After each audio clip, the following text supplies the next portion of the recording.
Welcome to The Spark, Medical Education for Curious Minds.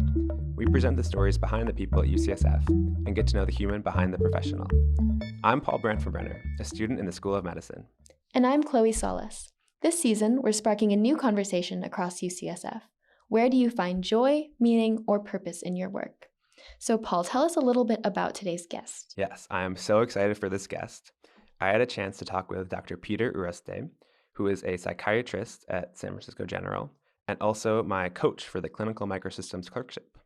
So on this podcast, we've talked about the Clinical Microsystems Clerkship before in our episode with Dr. Anna Chang and how it's basically our doctoring class where we learn how to become physicians. But what is a coach and what is the purpose of having one? Yeah, that's a great question. So as soon as we kind of commit to coming here, we are placed in a coaching group and assigned a coach. So every first-year student gets their own physician coach and is in a group of about 5 to 6 other first-year students. And so once a week, we work on this quality improvement project at our clinical site. And we also learn our clinical skills from our coach within this small, tight-knit group. And so every student gets this physician mentor for all the 4 years that they're here, or longer if they stay longer. And they're with the same students for that whole time as well. And so it's just a very tight-knit community that we get to hang out once a week and really get really close and share a lot of our progress and our challenges and growth with each other. The way I think of it is a coach is sort of like an adoptive parent and mentor and cheerleader all rolled up into one person, the person who cheers you on and makes sure that you're going through medical school the way that you want to. Yeah, that's a great way to sum it up. And in preparation for this intro, I texted my little group chat with my other CMC mates and asked what was a good story to share about Peter. And so many flooded in, and the common sentiment was that not one singular story could sum up how thoughtful and kind and caring he is for all of us. But one that I think was pretty fun to think about as well is every time we walked into any room at SF General, every person would come up and greet, like, "Oh my gosh, Peter, it's so great to see you." And they see us following behind him in our little white coats. And they'd be like, "Oh my gosh, Peter is the best. Like, you're so lucky that he's your coach." And I thought, like, okay, maybe we just met one of his good friends. But every single time we walk into the unit, a different person will come up and say that to him. That's how you know. Yeah, it's a testament to just how kind he is to everyone around him. And to us as students, he always kind of senses if our energy is getting a little low after a long day. And we'll take a little break. And we started doing our little dance breaks where we all stand up and do the wave together and a little, dance, get the energy back up. And then we come back all rejuvenated. I think that's a good perspective for kind of the energy Peter brings to our group and kind of what the CMC is all about. Yeah, I'm just picturing all 6 of you and Peter in a line, just sending the wave back and forth. It's so fun. We're getting pretty good at it. It's a skill. So before we start our interview, I also want to mention that Peter discusses ACEs. And for the listener, those are adverse childhood experiences, which are potentially traumatic events in childhood that can affect the health of the individual later in life. So without further ado, here is our interview with Dr. Peter Ureste.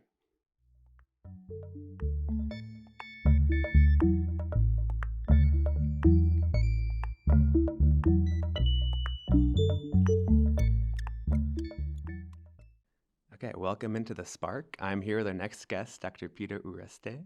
Hi. Peter, thank you so much for being on The Spark. Yeah, my pleasure. Thanks so much, Paul, for inviting me. And for the listener, so Peter is my CMC coach, the Clinical Microsystems Clerkship, which we've talked about a little bit in the past.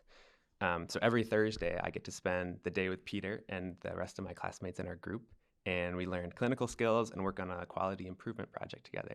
So Peter, how did you get interested in working as a coach for the CMC program? I guess the short version of the story is that after training and I joined faculty here, learned that I have a real interest in working with learners. And as I started to develop that interest more and more, explore that interest more and more, people I work with, they would pass along any types of opportunities where I can further immerse myself. And a good friend of mine who I work with, she's also a coach, and she forwarded me the information when they were looking for new coaches. There was a call for new coaches. So I applied and have been very fortunate and privileged to be a coach now. I will preface, so as soon as we got our coaching notifications, the email, who our coach was, and I immediately went and asked some people if they knew you. and everyone was like, "Oh my gosh, Peter's the best coach," all the third years. And I was like, "Okay, how good can he really be?" And you've exceeded expectations. I want to make I sure you know paid that. them. You got, yeah, you're gonna send an extra little check in the mail. Yeah. Has mentoring always been kind of a main focus of yours, or how did you kind of come to prioritizing that in your work? I would say on reflection, mentorship has been a huge source of support for me. I come from a background where I would say is considered non-traditional. I went to college right after high school, and once I was there, I followed the messages from my family. They were like, "You're going to go to school. You're going to go to school," and I was the first person in my family to go to school. Um, and once I was there, I actually didn't know how to do well. I didn't know what I was supposed to do, how to study, and found it really intimidating. So had dropped out actually for 6 years. And the short version of the story is that I got hired at a dialysis clinic, was stocking medical supplies, and then that's how I was introduced to healthcare. And then eventually, when I knew I wanted to go back to school, I started off at a community college and then figured out through meeting folks that I wanted to go into medicine. And I didn't know any doctors. I didn't know how to reach doctors. I just know people who aspired to be doctors, and they inspired me. And so, in terms of the question about mentorship, there was a program that was aimed at diversifying healthcare, and I was living in Portland, Oregon at the time. And that was really a huge, huge introduction to medicine. They connected me with a family physician who I shadowed for a year and a half. The program was run by a physician, and it was her mission to diversify medicine. So both of them served as mentors to me, and I'd say a huge reason that I was able to keep along the path. I feel like that's a really common sentiment we've been hearing from other guests, where they benefited from these people giving them the chance or showing them kind of what it looks like to be like a physician or something. And then they feel this sense of purpose to then kind of help others. Can you talk a little bit more about kind of, because I know you mentor people outside of the CMC as well, kind of what is that like, and what are some of those experiences you've had with that mentorship as well? Part of it is just putting myself out there. And I would say I've been very fortunate that the school has entrusted in me different roles. And through those roles, I've come in contact with students.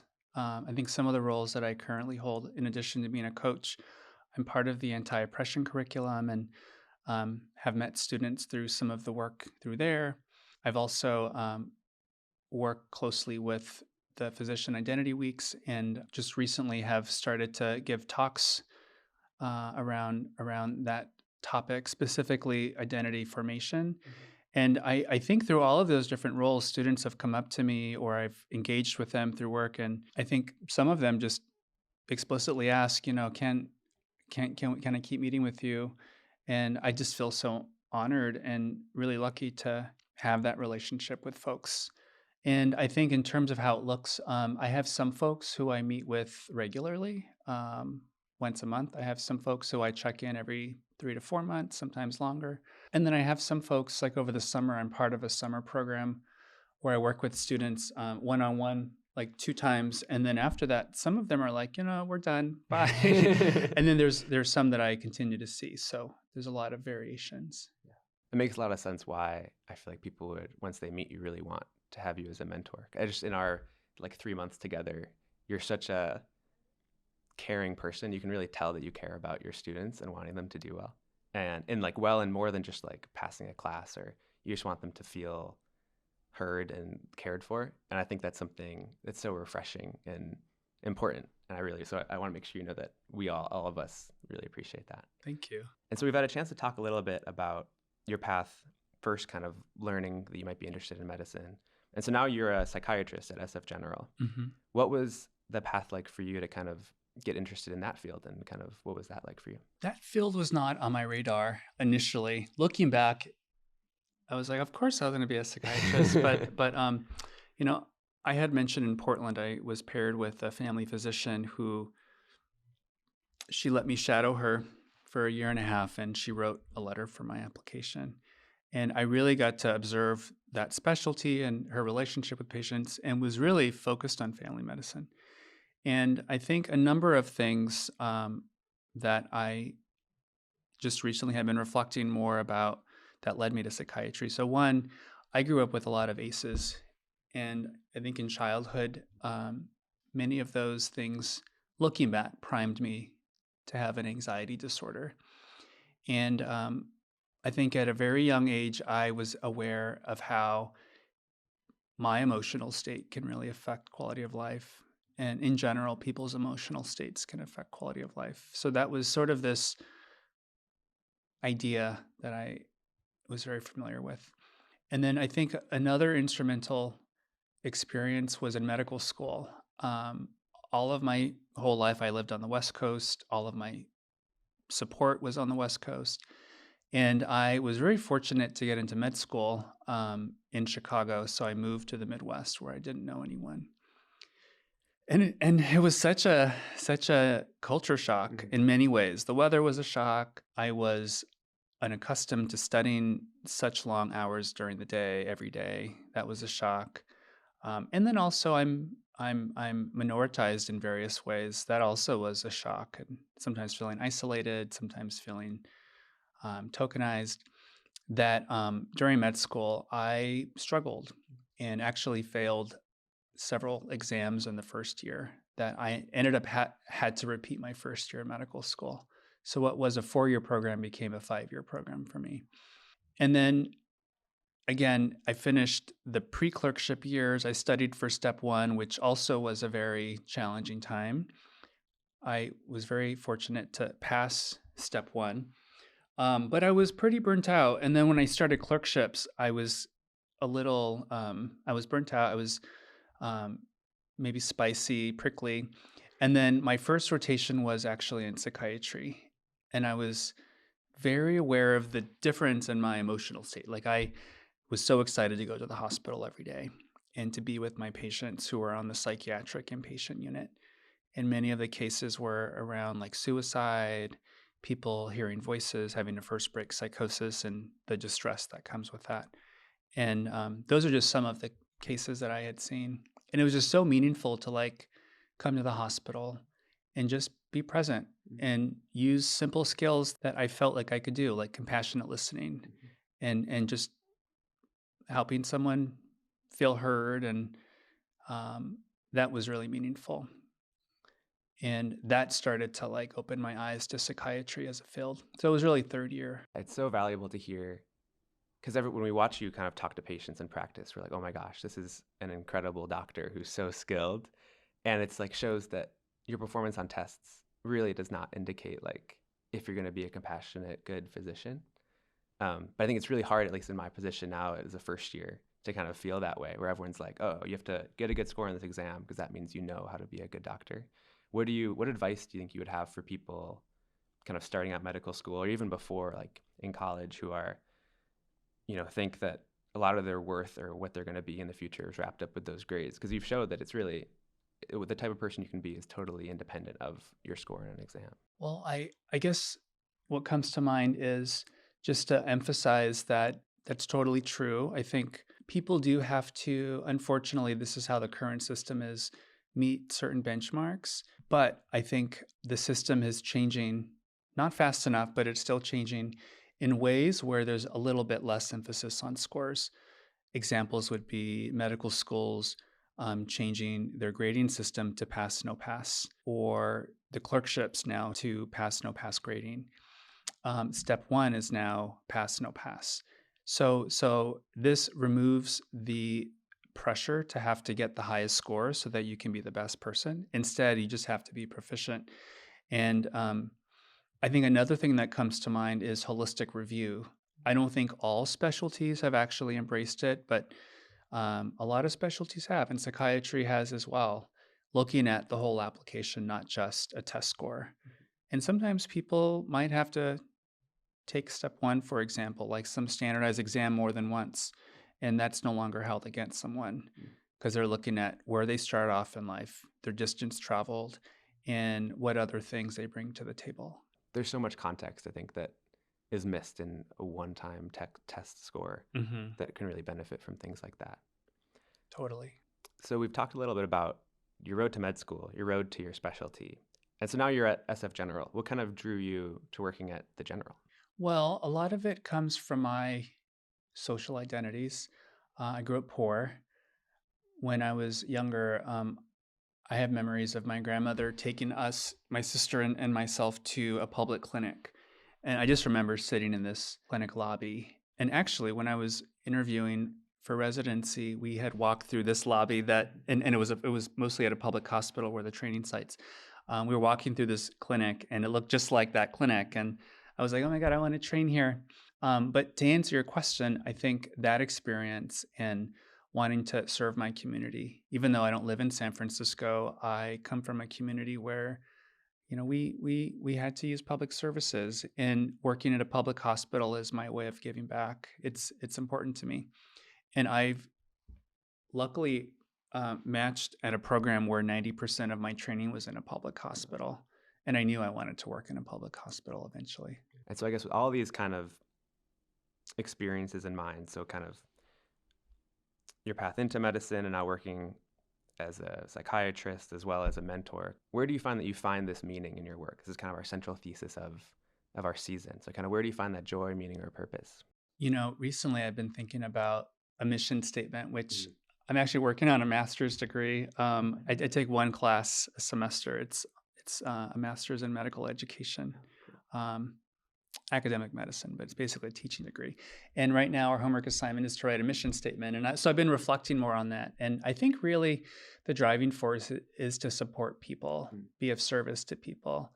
And I think specifically it's using my life experiences, which are being a person who feels a minority, having had feelings of imposter syndrome, having failures on exams, for example, or in school. And I think using this, being transparent with people, letting people know I have an anxiety disorder, all of these things that I think have been stigmatized in medicine. And I think people who maybe are having, maybe some challenges in some of those areas. I feel like challenge isn't the right word, but like maybe experiencing some of those things and also feeling isolated, like helping people feel like, it's okay to be this way and you're not alone. And it still means that you could be a great person, great physician. I feel like that's really what brings meaning. So it's like going through these things and then using it for something, hopefully something good. I feel like that's what brings me meaning. And also, I think one thing I really enjoy is seeing people grow, either professionally, personally, like working with med students. And I have a cohort right now who are in their third year, and now they're starting to talk about residency. And I'm just sort of reflecting on when they started medical school, and like they were nervous talking to their first standardized patient, and here they are applying to residency. I just feel like it's those types of developments in their personal and professional goals that I find really meaningful to bear witness. I find it's really inspiring that you have the strength to kind of share that part of yourself and those stories. I feel like a lot of people tend to like hide those things that they might think aren't, putting up this picture of them being this perfect, doctor person. Where did you find that kind of strength or realize how important it was for you to share all of these like aspects of yourself? To show that, hey, like, you don't need to be this like fake person to be able to be successful. I'll be honest, I think just recent, like a year ago. And I think the biggest influence really has been working with folks in the anti-oppression curriculum. And DEI, anti-racism work is an interest of mine. I'm not an expert at all. And being a part of this group, I feel like I've learned so much about this from others in the group. And I think one thing I've appreciated are like just thinking about white supremacy culture and how you have to be a certain way. And actually many of the people I work with, I'm so inspired by their resistance, their advocacy, where there's multiple ways to be a doctor, and they're open and transparent about their various identities.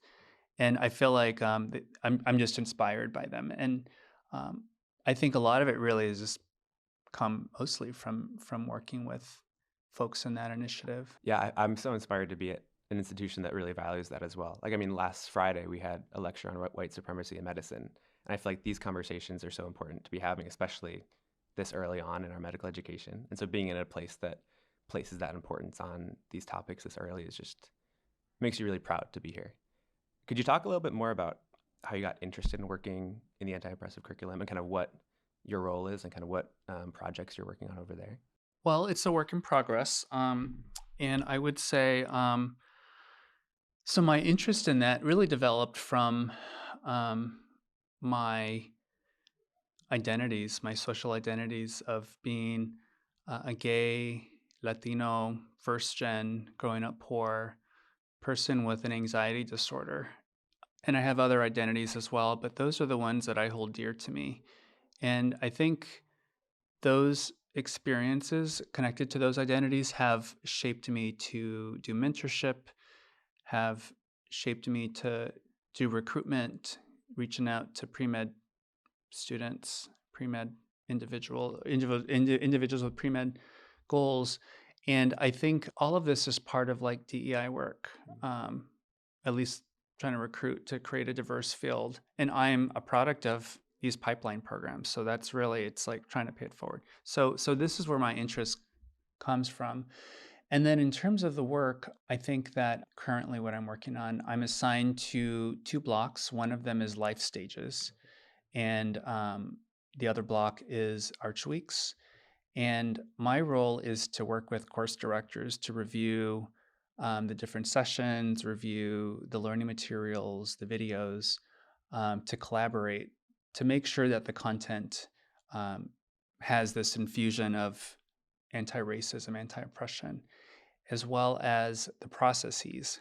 And I think when I first started, I was like, I'm not sure, how do I do this? I'm not really sure. I'm not an expert. And people would come to me and like, oh, Peter's, one of the CCLs, curricular component liaisons. He's an expert. And so there was sort of this period of like trying to figure out what I'm doing. And I think, I've learned so much from the people I work with. One of the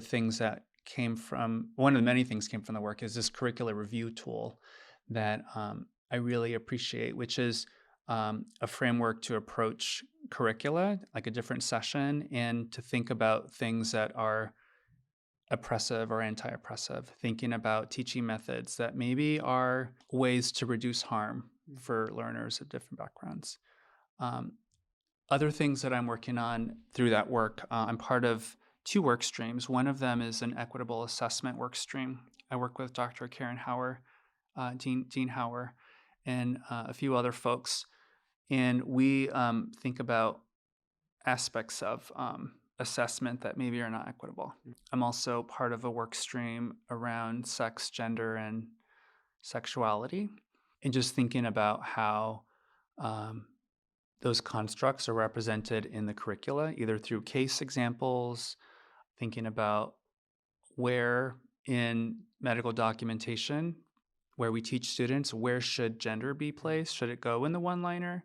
One thing that was advocated was for race to not be in the one-liner because it can be stigmatizing. And a lot of this comes from working with various stakeholders, including students, where many students were like, knowing gender is really important and pronouns are important because this is how we refer to people when we're having discussions around the case. So it needs to be in the one-liner. So just having those discussions, engaging in those discussions, those are some of the things that we've been working on. Oh, it's so great to hear that work's being done. And do you still, a lot of that is kind of rooted in Foundations 1, so like the first year and a half of this coursework. Where do you see that being implemented in like the 3rd year and beyond? Like can these initiatives be kind of continued and be implemented in part of the culture when you're outside the classroom as well? Yeah, there's so much work for there to be done. F2 is a big challenge that we have so much work to do, and it's actually been less of a focus right now. We've been focusing mostly on F1. I think F2 is challenging for different reasons. One, different clerkships have different number of sites. And I actually was just looking at one site, OB-GYN, for example, they have 12 different teaching sites. Okay. And how do we get all the sites up to date on like best practices, or even how do we do an assessment of all 12 sites? And this is just one specialty. There's other clerkships where students rotate. So I think we're still trying to strategize on the best way to approach that. Outside of the role of the anti-oppression curriculum, I'm also an interim associate program director for the psychiatry residency program and have been working with learners in that role and have been thinking more actually about this topic.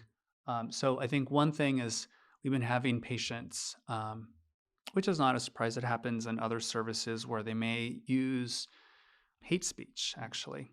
And I think it can be really difficult for learners to know how to respond to that. I spoke to one learner who said, I know how to respond if someone used hate speech out in the community, but in the hospital, I don't know how to respond. People are looking at me. I also have this professional identity. How am I supposed to respond? So I think this has been something I've been thinking about recently, that from feedback from learners, we've developed this verbal assault protocol where it's very clear on what the steps are and learners know what their options are. And we also formalize it so that one of the steps is to treat it like a physical assault. So for physical assaults, we would normally file an incident report with the hospital. And a hate speech is very similar. There are some physiological responses that are similar to physical assaults.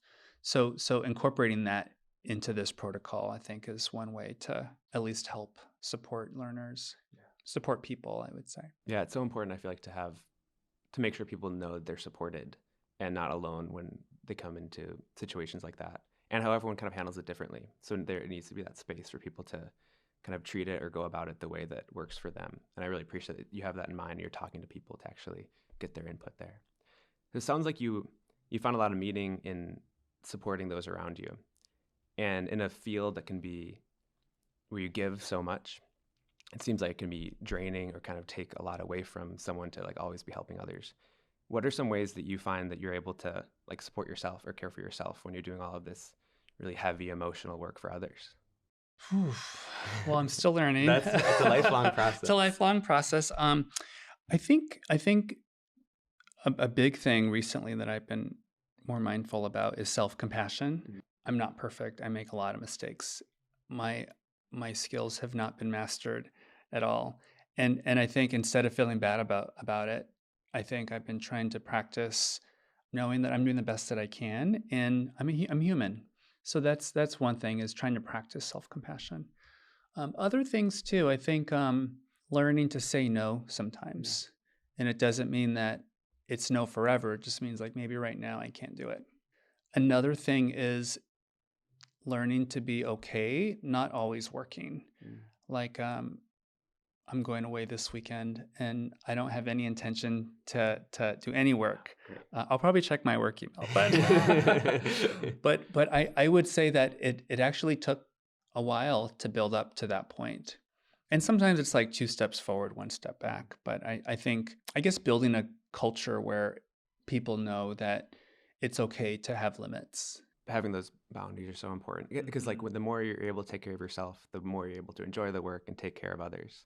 I think that's something that can be applied to anyone, any of our listeners, even not in medicine, being very clear and having that self-compassion that you won't always be perfect, but you're trying your best and that's all you can do in the moment.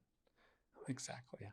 Well, Peter, it's been so fun to be able to talk to you. I always love being able to have a chance to sit down with you. So thank you so much for Thanks, taking the time Paul. to be on. I'll see you in CMC tomorrow. Yeah, I'll see you tomorrow. Thank you again.